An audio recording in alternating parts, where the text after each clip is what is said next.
Hello, good day. Welcome to another episode of LAKSAForOurJIWA, and I am happy to share with you my thoughts and my reflections during this time. So to begin with, I will introduce myself. I am Brother John, Emil, Alada, FMS. You may call me Brother Emil. You may find my accent strange. I am a Filipino, so I am a Filipino from the Philippines. I am a member of the Marist Brothers of the Schools, and currently I am linked with St. Joseph International School. I teach religious education and at the same time the science and technology, all of this cooking and crafts thing. So welcome. How are you there? In Filipino we say it kamusta. I hope everyone is doing fine. I pray that you are all safe. Okay?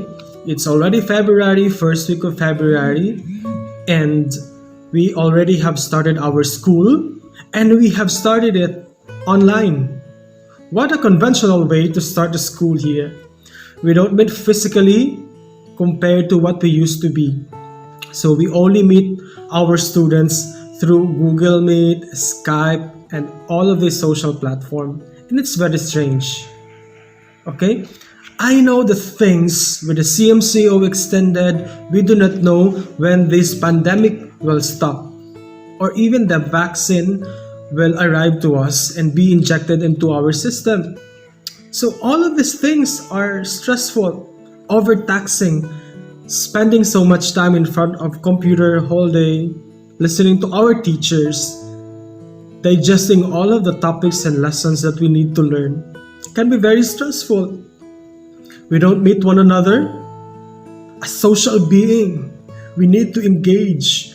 We need to have that sense of connectivity. We cannot talk the way we talked before with our friends. We cannot share our sentiments. We cannot share our art aches, our assignments, our laughter. And this is very sad. And I think it is very important to find ways how to express all of this.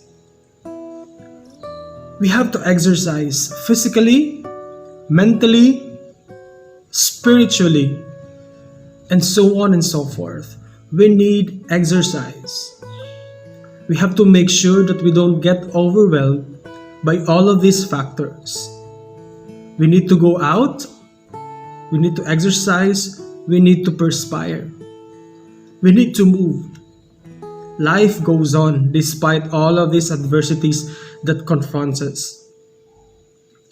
In the Philippines or even here in Malaysia, I have seen people go for running or for cycling. And that is the point that I want to share with you guys.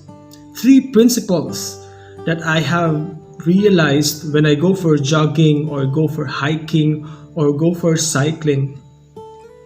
The 3 principles are, in our journey, when we go down, we have to look up.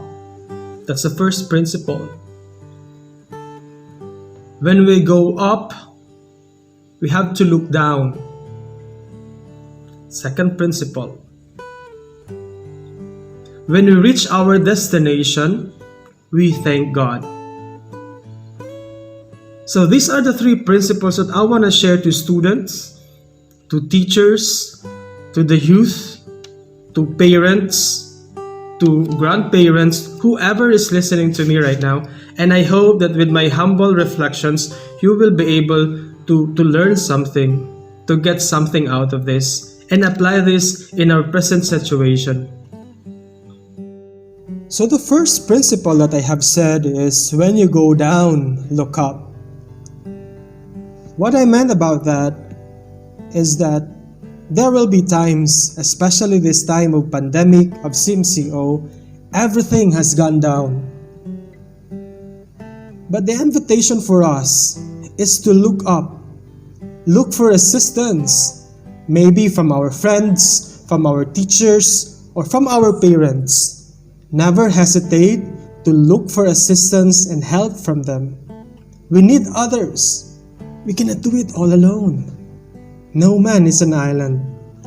Look up and never be disheartened by all the pressures that are going through in your life. Keep the faith. Keep the faith in yourself and to God. You can do it. Everything will be okay. So look up. Look up just like how Jesus Christ looked up and complained to God and asked for His assistance. Can you please take away this cross on my shoulder? I cannot do it anymore. Even Jesus Christ complained. But at the end, He surrendered everything to God and said, "To you, Lord, I commend my spirit." And I hope that will also be our guide this time of our journey when we are going down. When you are going down, look up. Look up and realize that there is God.